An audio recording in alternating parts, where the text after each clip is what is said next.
Olá pessoal, professora Michele de Biologia. Hoje nós iremos estudar o assunto 10 da apostila, que fala ainda sobre a parte da genética, os cromossomos, né? Então, o que são cromossomos e qual é a função deles? Então, vamos iniciar revendo algumas coisas que até já vimos na aula anterior, ok? Então, aqui nós temos a molécula de DNA e o DNA tem duas fitas. E quando ele fica aqui no núcleo da célula, que é o local onde se encontra o nosso material genético, que é o DNA, ele fica ali solto, disperso, na forma de cromatina, que são aqueles filamentos dispersos. Quando a célula vai fazer o quê? A divisão celular, aí o que vai acontecer com esse cromossomo que está em forma de filamento? Ele tem que fazer o quê? Se condensar. No que ele condensa, ele fica nesse formato aqui de cromossomo, ok? E como que ele vai fazer essa condensação? Uma proteína ou enzima chamada histona vai enrolar ou vai condensar esse cromossomo, compactando ele para que ele fique nesse formato aqui, ok? Então, o cromossomo, antes de pegar esse formato, ele nada mais é do que a fita de DNA em forma de filamento. Aí essa enzima, que é a histona, vai enrolar, condensar ele, compactar e deixar ele nesse formato aqui. E tudo isso acontece dentro do núcleo da célula, tá? Então, o que é um cromossomo? O cromossomo é um componente do núcleo da célula que guarda todas as informações genéticas do indivíduo. E essas informações genéticas são herdadas dos nossos pais. Então, metade daquilo que eu sou veio do meu pai e a outra metade veio da minha mãe, entendeu? Então, assim formando o indivíduo. Quando o cromossomo ele tem só uma perninha assim, né, que nós chamamos de cromátide irmã, nós falamos que ele é um cromossomo simples. E quando ele tem duas cromátides irmãs, ele está duplicado. Tá? Então, aqui está na forma simples, com uma cromátide irmã só, e aqui está na forma duplicada, com duas cromátides irmãs. E essas cromátides irmãs são unidas pelo centrômero, tá? Que é uma estrutura que fica no meio do cromossomo, ou, dependendo de qual cromossomo eu estiver falando, ela vai estar ali, né, um pouquinho mais acima, né? E isso daí vai unir o cromossomo, ou seja, vai unir as cromátides irmãs, fazendo ali um cromossomo único, duplicado. E aqui, ó, sempre vai ter correspondência. Os genes que estão presentes nessa cromátide irmã vai ter correspondência no cromossomo que vai completar ele, ou seja, a cromatide irmã que completa ele quando ele estiver duplicado. Então, os mesmos genes que eu encontro numa cromatide irmã tem que estar na outra cromatide irmã. E esse cromossomo aqui, eu digo que ele é homólogo a esse outro. Ou seja, as mesmas informações que está presente nesse cromossomo tem correspondência no outro cromossomo. Como assim? Se aqui nesse cromossomo eu tenho a informação para a cor de cabelo do indivíduo, o cromossomo homólogo também vai ter que carregar o gene para a mesma informação, que é a cor de cabelo do indivíduo, tá? Esse cromossomo aqui, vamos dizer que esse verdinho aqui veio do pai e o rosinha veio da mãe. Então, juntando esses dois cromossomos, eu vou formar aqui um par de cromossomos homólogos, carregando as mesmas informações, as mesmas características. E no corpo humano, no ser humano, nós temos ali 46 cromossomos. E cada cromossomo ele é responsável por carregar um conjunto de informações, né? Dependendo de qual cromossomo estiver falando, vai ter as informações específicas naquele cromossomo. E sempre vai ter correspondência no seu homólogo, que um veio do pai e o outro veio da mãe. Aí vai ver qual é a informação ali que vai dominar e vai apresentar no indivíduo, entendeu? Na apostila de vocês, logo aqui no início, na contracapa, né, do assunto, apostila 10, no capítulo 10, vem fazendo essa pergunta aqui, ó. Você já imaginou como seria se pudéssemos editar o DNA de forma artificial? Como assim? nós temos ali o DNA, como eu falei anteriormente, metade vem da mãe, outra metade vem do pai, e forma ali um indivíduo.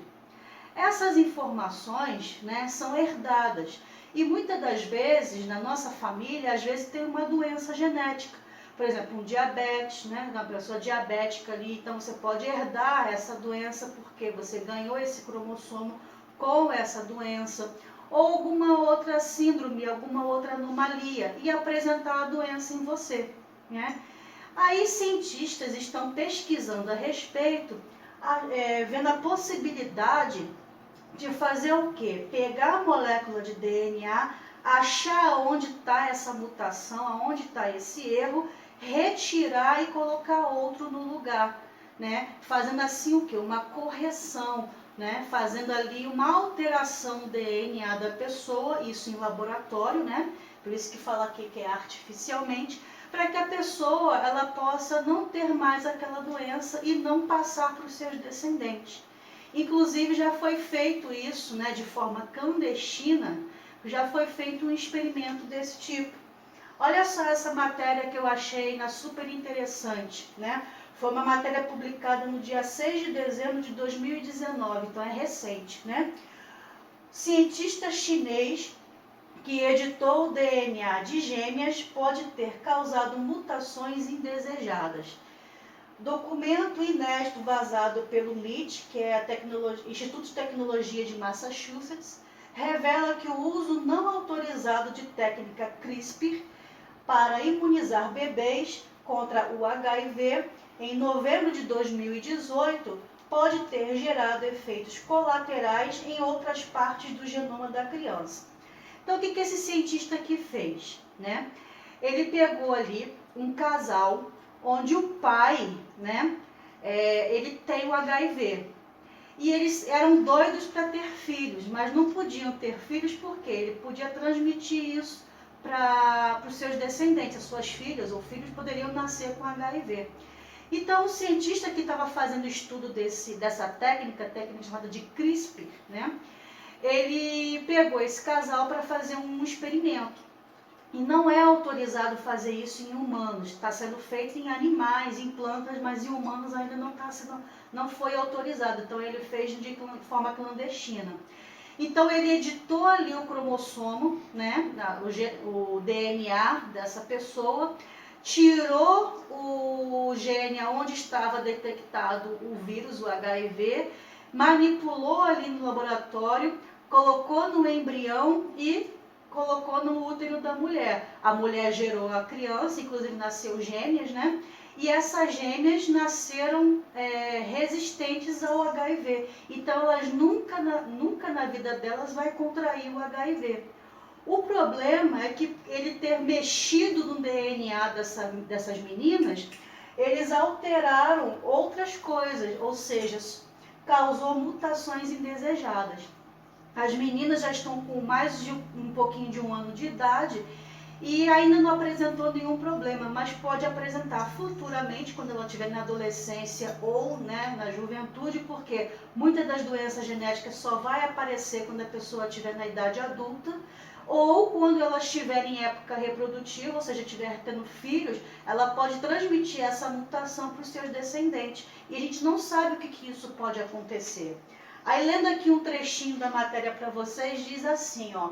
Em novembro de 2018, o chinês He Jiankui anunciou um vídeo do YouTube o nascimento das duas gêmeas, cujo DNA havia editado por meio da técnica CRISPR, né?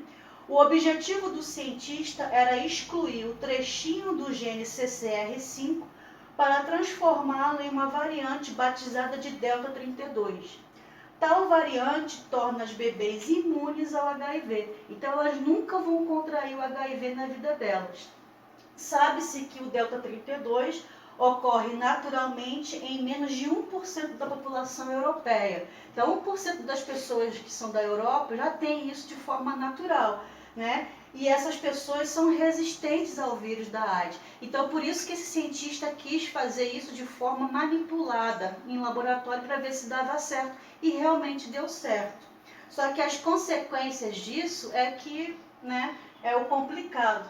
Então, o sistema CRISPR evoluiu por seleção natural nas bactérias de um mecanismo de defesa contra parasita. Então, as bactérias têm esse sistema de forma natural no DNA delas, porque elas fazem isso, uma edição, elas tiram a parte que está com o vírus para poder se ver livre daquela virose, né? As bactérias já fazem isso de forma natural. Então, o cientista pegou isso e fez no DNA humano. Então, a bactéria, né, é capaz de detectar o trechinho do DNA específico pertencente a um vírus, então usa uma proteína chamada Cas9 para cortar tal trechinho com uma tesoura, como se fosse uma tesoura. Então, a bactéria vai lá e corta o local onde tem o problema, onde está sendo afetado, né, pelo vírus. Então, assim, o micróbio picota o vírus e escapa da infecção. Então, foi justamente isso que o cientista fez lá no DNA dessas gêmeas, né? E o geneticista aprende, então, a manipular esse mecanismo a usá-lo a nosso favor. Só que o problema é que ainda não se sabe quais consequências que isso pode ocasionar, tá? Então, uma técnica ainda muito nova, muito recente, não tinha sido testada em humanos e nem está liberada para isso, só que esse cientista fez de forma clandestina e agora nós temos que esperar os resultados disso para ver quais consequências pode ser gerada e se isso pode ser usado sim para benefício do ser humano, ou seja, para eliminar doenças como mal de Alzheimer, como diabetes ou alguma outra doença genética, né, Parkinson e assim por diante, que é o que realmente está falando aqui, né, nesse texto da apostila, logo no início, né, do capítulo. Por isso que eu quis aqui explicar para vocês o que era essa técnica CRISPR-Cas9 e tem a ver com a matéria que nós estamos estudando, que é a edição, né, de DNA, falando sobre cromossomos, genes, características herdadas e assim por diante, ok? Mas continuando com a matéria, falando sobre os cromossomos, dependendo de qual posição o centrômero estiver no cromossomo, ele recebe um nome, uma classificação, né? Então, lembrando que isso aqui é um cromossomo e ele carrega as características genéticas do indivíduo. E dependendo da posição do centrômero, que é essa região aqui que une, né, os dois braços aqui, as duas cromátides irmãs, dependendo de qual posição ele está, o cromossomo recebe um nome, uma classificação. Então, quando o centrômero está no meio, ele se chama metacêntrico. Quando o centrômero sobe um pouquinho do meio, é submetacêntrico. Quando ele sobe um pouquinho mais, se chama acrocêntrico. E quando ele está lá na pontinha, ele se chama telocêntrico, tá? Então, essa figura tem na apostila de vocês. E essa é a classificação que os cromossomos recebem de acordo com a posição do centrômero. Agora, nesse outro slide, tem outra foto aqui do cromossomo, em que você pode ver melhor a divisão. Então, aqui tem o braço, às vezes chama de braço, às vezes chama de perna, mas o nome certo mesmo é cromátide irmã, unida aqui pelo centrômero, e aqui na pontinha tem o telômero. O telômero é a ponta do cromossomo que, conforme a célula vai se dividindo, ele vai se desgastando, ele vai diminuindo o seu tamanho. E o que isso ocorre, né, vai ocasionar na pessoa? O envelhecimento, né? Porque conforme a célula vai se dividindo, o telômero, que é essa estrutura que fica na ponta do cromossomo, ela vai diminuindo.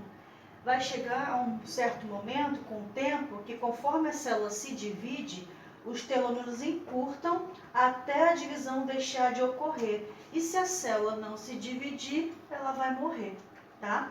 Então, o encurtamento do telômero provoca o envelhecimento. Existe, né, as células diploide e as células haploide. O que é isso? É dizendo a quantidade de cromossomos existente dentro delas. Quando eu falo uma célula diploide, também chamada de 2N, ela possui o número total da quantidade de cromossomos daquela espécie. Por que eu falo daquela espécie? Porque cada espécie vai ter uma quantidade de cromossomo específica. Nós, seres humanos, temos 46 cromossomos. A cana-de-açúcar, por exemplo, que é um vegetal, tem 120 cromossomos. Aquela mosquinha pequenininha que fica lá na fruta tem somente 2 pares de cromossomos. Então, dependendo da espécie que eu estiver falando, vai apresentar uma quantidade, tá? E no caso aqui das células diploide, né, tem a quantidade ali de cromossomos e pares de cromossomos homólogos. As células haploide, também conhecida como N, vai possuir o quê? A metade da quantidade de cromossomos da espécie. Por exemplo, se no ser humano temos 46 cromossomos numa célula diploide, na célula haploide eu vou ter a metade. Metade de 46 é 23, tá? Então, e apenas um dos cromossomos de cada par dos homólogos. Então, aqui eu vou ter o cromossomo duplicado, com as 2 cromátides irmãs, e aqui eu vou ter ele na forma simples, com uma cromátide irmã só, tá? Porque eu vou fazer o quê? Reduzir a metade, ok? Então, mostrando isso aqui na hora que vai acontecer a junção dessas metades para formar o indivíduo. Então, o ser humano, tanto o homem quanto a mulher, as suas células são o quê? Diploides, né? Com 46 cromossomos. Quando o homem ele vai formar os seus gametas, e qual é o gameta masculino? É o espermatozoide. A mesma coisa acontece com a mulher, quando ela vai formar os seus gametas. E qual é o gameta feminino? O ovócito. Esses gametas vão ter a metade da quantidade de cromossomos na célula diploide. Então, se nas células do corpo da pessoa tem 46 cromossomos, no seu gameta vai ter apenas o quê? 23 cromossomos, tá? Então, o espermatozoide tem 23 cromossomos e o ovócito tem 23 cromossomos. Quando os dois se unir na fecundação, vai formar uma célula chamada de zigoto com 46 cromossomos, onde 23 veio do homem e 23 veio da mulher. Formou uma única célula chamada de zigoto com 46 cromossomos. Então, as células do ser humano, né, no caso aqui do homem e da mulher, ela é diploide, seus gametas são haploides, o zigoto é diploide também, que vai sofrer aqui várias divisões celulares do tipo mitose para formar ali o indivíduo, que também vai ser o quê? Diploide, igual aqui, né, o homem e a mulher, ok? Então, é assim que acontece. O homem e a mulher têm 46 cromossomos, forma seus gametas através da meiose, vai ficar com a metade da quantidade de cromossomos que tinha ali, então 23, fecundou, forma uma única célula chamada de zigoto, diploide com 46 cromossomos, que vai dar origem ao novo indivíduo. Aqui tem uma foto de um cariótipo, né? O que é isso? É um exame que é feito para a gente conseguir enxergar isso no microscópio, ou seja, enxergar ali os cromossomos, né, de qualquer espécie. Aqui é um cariótipo humano, então esses cromossomos aqui são os seres humanos. Mas eu poderia fazer isso com uma célula vegetal, de um outro animal e assim por diante, tá?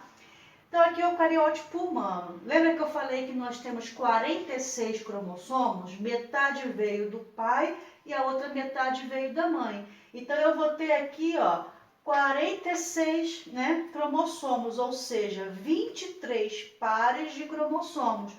E todos eles, ó, são cromossomos homólogos. Um aqui veio do pai e o outro veio da mãe.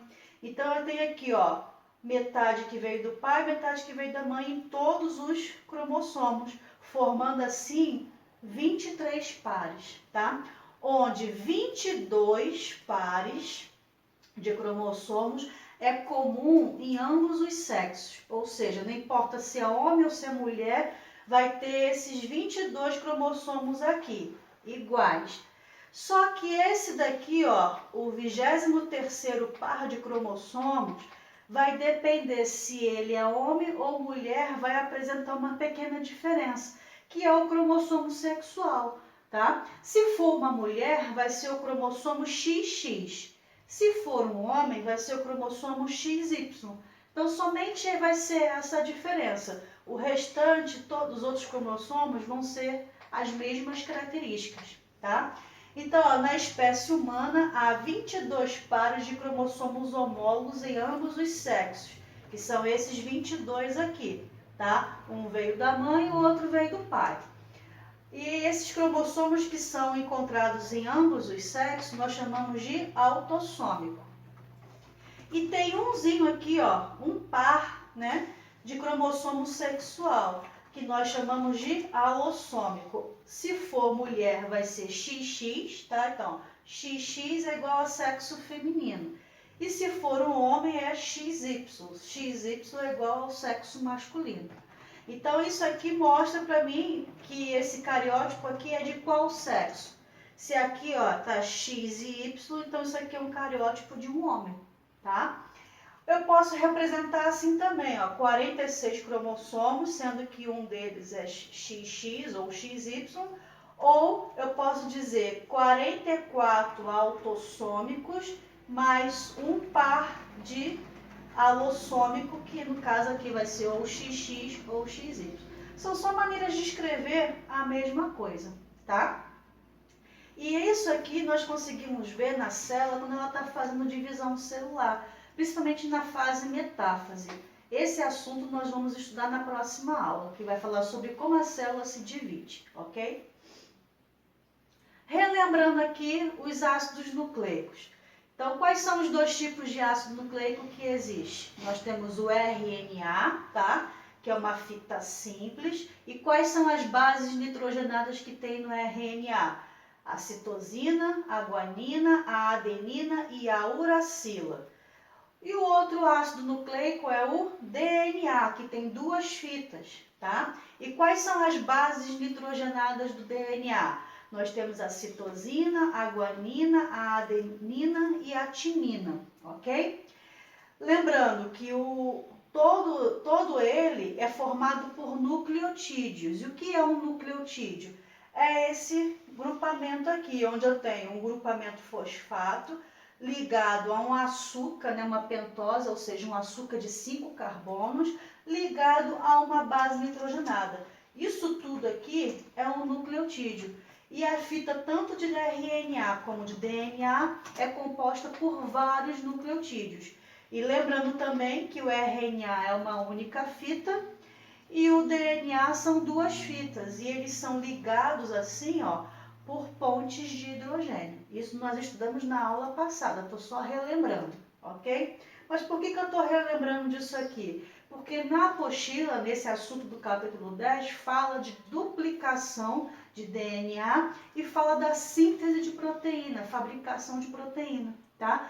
E para isso, para você entender esses dois novos assuntos, é necessário saber, né, o que é um ácido nucleico, como ele é formado, né, e quais são as suas bases nitrogenadas.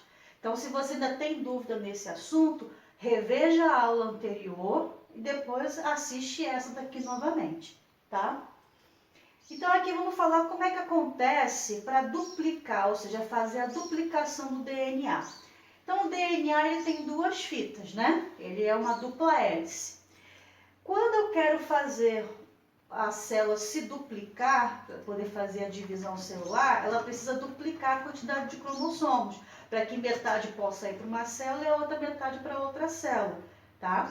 Se eu dividir a quantidade de cromossomos antes de fazer a duplicação, não vai acontecer a divisão celular de forma correta, então não vai gerar ali a espécie que eu estou querendo reproduzir, vai gerar uma outra qualquer ou nem vai acontecer o processo. Tá? Então, para fazer a divisão da célula, ela precisa duplicar o material genético antes, ou seja, ela precisa fazer uma cópia do DNA, para que as duas células que vão ser originadas ali tenham a mesma coisa em uma e na outra, tá? Então, aqui, ó, tenho duas fitas de DNA, né? O DNA é dupla fita, que está aqui representado de azul. Eu vou separar essas fitas e vou fazer o quê? Agora, complementar essa fita. Então, aqui ó, ela foi separada e essa fita vermelha que você está vendo aqui é a complementação do DNA original. Por quê? Porque o DNA sempre vai ser com dupla fita, né? São duas fitas. Se não for assim, vai ser uma fita só e é RNA. Mas estou falando de DNA e tem que ter duas fitas. Então, se eu separei aqui, eu preciso complementar. E essa complementação nós chamamos de duplicação semiconservativa. Por quê? Metade do DNA original se manteve, que são essas fitas azuis aqui. E a partir daquela fita original foi criada uma nova, que é essa fita vermelha aqui, para fazer o quê? A sua complementação. Por isso que fala que é semiconservativa, porque metade do DNA novo é de origem, né, do DNA original. E como é que é feita essa separação e essa formação da fita nova? Então aqui eu tenho a fita do DNA. Vai ter ali o trabalho de várias enzimas envolvidas no processo. A primeira delas é essa enzima aqui, ó, que é a topoisomerase. Ela vai fazer o quê? Qual é a função dessa enzima? Desenrolar o DNA, porque ele não tem o formato helicoidal, de dupla hélice, em formato 3D. Para eu fazer a duplicação, eu preciso que ele fique reto. Então, o que vai acontecer? Essa enzima vai desenrolar o DNA e deixar ele assim, ó, como se fosse uma escadinha, tá? Então, essa enzima, topoisomerase, vai desenrolar o DNA. Outra enzima, chamada de helicase, vai fazer o quê? Vai quebrar as pontes de hidrogênio que estão ligando as bases nitrogenadas. Logo depois que essa enzima desenrolou a fita de DNA, a helicase, que é uma outra enzima, vai vir aqui, ó, quebrando as pontes de hidrogênio para que eu possa abrir a molécula de DNA. Uma fita vai vir aqui para cima e a outra fita vai vir aqui para baixo. Então eu vou abrir. Imagine um zíper, né? Aquele zíper aqui, ó, da roupa, né? Se eu abrir, né, eu vou separar as duas partes do casaco. Então, se eu abrir aqui, o que vai acontecer? Eu vou separar. E esse negocinho aqui que eu puxo para poder abrir o zíper é como se fosse o quê? Essa enzima aqui, a helicase, tá? Então, ela está abrindo, ela está separando as duas bandas, né, as duas fitas do DNA. Separando aqui vai ficar uma fita embaixo e uma fita em cima. A fita de baixo, ela precisa ser completada, assim como a fita de cima também. Só que as duas acontecem de formas diferentes. Essa aqui de baixo, que nós chamamos de fita mestre ou fita líder, vai vir uma enzima chamada polimerase, DNA polimerase, que vai vir aqui, ó, e vai completar as bases nitrogenadas, fazendo aqui a união de uma nova fita, né, dupla. E depois vai vir uma outra enzima chamada DNA ligase, que vai ligar novamente as pontes de hidrogênio para fechar essa fita de DNA aqui. E isso acontece de forma rápida, de forma contínua. Por isso que ela é chamada de fita líder ou fita mestra. Já essa outra fita aqui, ela é feita por fragmentos, por pedacinhos. Ela não é fechada de forma total, ela é fechada por partes. Então, ela é chamada de fita atrasada ou retardada. É esse nome mesmo, tá? Aí vai acontecer o quê? A DNA polimerase vai vir aqui de formas fragmentadas, que nós chamamos de fragmentos de Okazaki, que vai fazer o quê? A junção de novas bases nitrogenadas para que a DNA ligase possa vir aqui fechando e assim formando duas novas fitas de DNA novamente, tá? E sempre a adenina se ligando com a timina e vice-versa, e a citosina se ligando com a guanina e vice-versa. Então é assim que acontece o processo de duplicação. Não precisa gravar o nome dessas enzimas e nem gravar todo o processo, até porque vocês vão estudar isso aqui de novo no ensino médio com muito mais informações, ok? Mas por hora é só para vocês saberem como é que isso acontece. E como é que é formado uma proteína? Né? Como é que o ribossomo, lembra do ribossomo, que é aquela organela que fica lá no citoplasma da célula, consegue fabricar uma proteína? Como é que esse processo acontece? Né? Esse processo nós podemos chamar de síntese de proteína ou biossíntese de proteína. O que significa a palavra síntese? Fabricação. Então, como é que eu fabrico uma proteína, tá? Então, essa parte verdinha aqui, ó, tá simbolizando o núcleo da célula, e essa parte branca aqui, ó, é o citoplasma. E finge que a borda da televisão aqui, ó, é a membrana plasmática, tá? Então, membrana, citoplasma e núcleo. Lá no núcleo da célula fica o material genético, DNA. E é lá que vai ter as informações, ou seja, a receita de como é fabricado a proteína. E que proteína é essa? Qualquer proteína que eu estiver precisando no meu corpo, entendeu? Vamos supor que eu queira fabricar queratina, que eu posso encontrar no cabelo, posso encontrar na pele. Então, precisando fabricar queratina. Então, lá no DNA vai ter um lugarzinho do DNA que vai explicar, que vai ter ali a fórmula de como se produz essa proteína. Aí, o que vai acontecer? O RNA mensageiro, lembra que existem 3 tipos de RNA? O mensageiro, o ribossomal e o transportador.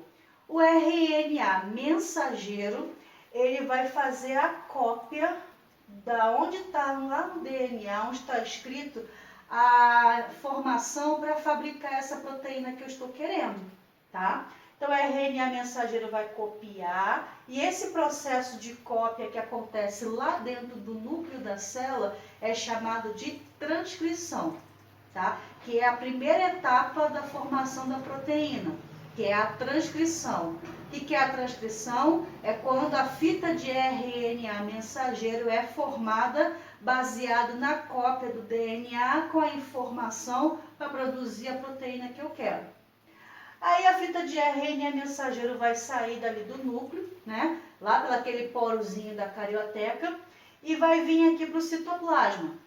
Chegando lá no citoplasma da célula, essa fita de RNA mensageiro vai procurar qual organela? A que fabrica a proteína, que é o ribossomo, que tem essa estrutura aqui, ó, que essa estrutura é feita porque dentro dele tem vários RNA ribossomais ou ribossome. Aí a fita do RNA mensageiro vai ficar aqui junto do ribossomo, tá? E na fita de RNA mensageiro tem várias, vai ter vários aqui, justamente as bases nitrogenadas para a formação da proteína. E o que é esse negocinho aqui? Esse negocinho aqui nada mais é do que o RNA transportador, que vai vir com o aminoácido correspondente para formar a proteína.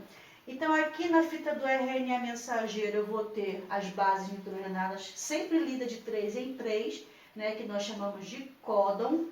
E o RNA transportador vai trazer aqui as bases nitrogenadas correspondentes, sempre também de 3 em 3, que nós chamamos de anticódon. Vai unir o códon com o anticódon e formar um aminoácido. Cada bolinha verde dessa daqui, ó, é um aminoácido que já foi lido. E o conjunto de aminoácidos forma a proteína. Então, é assim que é feita a proteína, tá? E aqui tem uma tabelinha mostrando no RNA mensageiro os códons, né? Que sempre são lidos de 3 em 3. Então, sempre vai ter aqui a primeira base, a segunda base com a terceira base. Ou seja, o códon ele é formado por 3 bases nitrogenadas. Aqui eu vou ter a primeira base, no meio a segunda base e na ponta a terceira base, que vai ser justamente aquela sequência de letrinhas, né, que faz ali o aminoácido. Por exemplo, se eu tenho ali, ó, UCU, qual aminoácido que é esse? É a serina. Se eu tiver, por exemplo, ó, CGA, eu vou ter qual aminoácido? A arginina. Se eu tiver, por exemplo, AAA, qual aminoácido que é esse? É a lisina. Só que eu posso ter várias sequências, né, de letras, ou seja, de bases nitrogenadas, correspondendo a um mesmo aminoácido. Exemplo aqui, ó, o AAA e o AAG é o mesmo aminoácido, é a lisina. Então, não importa se eu tiver com 3 adeninas ou 2 adeninas com uma guanina, vai formar o mesmo aminoácido, que é a lisina. Olha a arginina, eu vou ter ali ó, 4 sequências diferentes de bases nitrogenadas, né? Formando o mesmo aminoácido, que é aqui a arginina, tá? Então essa tabelinha aqui é para você ler ela e saber qual é a sequência de bases nitrogenadas formando qual aminoácido ali. E o conjunto desses aminoácidos vai formar uma proteína. Então aqui tem uma figura mostrando melhor aquela parte da leitura do códon e do anticódon. Então aqui eu tenho o ribossomo com a fita de RNA mensageiro com os códons aqui, tá? E sempre de 3 em 3. O primeiro códon sempre vai ser o códon de início, que é a metionina, esse aminoácido aqui, que é o AUG. Sempre vai começar a leitura pelo códon de início. Aí eu vou ter ali as sequências e sempre vai terminar no códon de parada, que pode ser um desses 3 aqui. Pode ser o UAA, UAG, UGA, tá? Então não importa, vai iniciar sempre com o mesmo, que é a metionina, e vai terminar com um desses 3 aqui. Então nesse intervalo, onde eu tenho o códon de início com o códon de parada, eu vou ter ali a sequência de códons que vai formar a minha proteína. E o ribossomo vai fazer o quê? Junto com o RNA mensageiro, essa leitura e também com o RNA transportador, que vai trazer o aminoácido correspondente para formar a proteína. São 64 combinações, tá? Para apenas 20 aminoácidos formadores de proteína. Então é como se você tivesse aqui o alfabeto. O alfabeto não tem 26 letras? E com essas 26 letras eu não posso formar uma infinidade de palavras? É a mesma coisa, eu vou ter 20 aminoácidos e desses 20 aminoácidos eu vou formar ali ó, 64 combinações, tá? E aí vai ter proteína aberta para fazer, né? E cada uma diferente da outra. O código se torna degenerado, pois existe mais de um códon capaz de codificar o mesmo aminoácido, que foi o que eu mostrei aqui, né? Olha, eu tenho mais de um códon, ou seja, aqui eu tenho 4 códons diferentes capazes de codificar o mesmo aminoácido, que é a arginina, tá? Então, pode acontecer isso também. Isso significa que uma mutação que altere uma base nitrogenada nem sempre vai alterar o aminoácido, né? Isso nós chamamos de mutações silenciosas, tá? Então pode acontecer de uma troquinha de uma base nitrogenada pela outra não acontecer ali de causar um problema, não mudar o aminoácido. Mas pode acontecer também o contrário, tá? Pode acontecer de uma troca de um aminoácidozinho só já causar um problema na pessoa, como esse exemplo aqui da anemia falciforme, né? A sequência correta do aminoácido para a formação da hemácia, nesse formato aqui, que é o formato normal da hemácia, que é o formato bicôncavo, vai ter essa sequência aqui. Agora nota aqui em vermelhinho, ó, a adenina foi trocada pela timina. Então aqui, ó, o ácido glutâmico foi trocado pela valina, que é um outro aminoácido, e por causa dessa troca, o formato da hemácia mudou. Em vez de ser um formato bicôncavo, foi um formato de foice. Por isso que o nome é anemia falciforme, por causa devido do formato, né, da hemácia sem forma de uma foice. E o que isso ocasiona na pessoa? É uma doença genética, tá, transmitida dos pais para os filhos, e ela pode provocar entupimento dos vasos sanguíneos devido ao formato da hemácia. Então elas vão parando aqui, entupindo o vaso sanguíneo. Esse formato de foice carrega menos nutrientes e menos oxigênio, por isso a anemia é perda de nutrientes. E no caso também pouco oxigênio, então a pessoa vai estar sempre se sentindo cansada, com aquela sensação de falta de ar e outras coisas, dores na articulação e etc. Tá? É uma doença genética, na troca de apenas um pequeno aminoácido, bagunçou a hemácia toda e fez com que o indivíduo tivesse essa doença. Tá? Então pode acontecer de ter trocas no aminoácido e não acontecer nada, não ocasionar nada para a pessoa, que nós chamamos de mutações silenciosas, mas também pode acontecer de um aminoácidozinho só ser trocado e bagunçar tudo, tá? E a pessoa ficar doente, ok? Então é isso aí, pessoal. Espero que vocês tenham entendido. Se tiver alguma dúvida, me fale. Esse assunto é um pouco complexo, tem muita informação. Assista a videoaula quantas vezes for necessário. Leia a apostila e faça os exercícios, que na próxima aula, né, quando formos corrigir os exercícios, a gente pode tirar a dúvida aí. E até o próximo assunto. Então, tchau, tchau.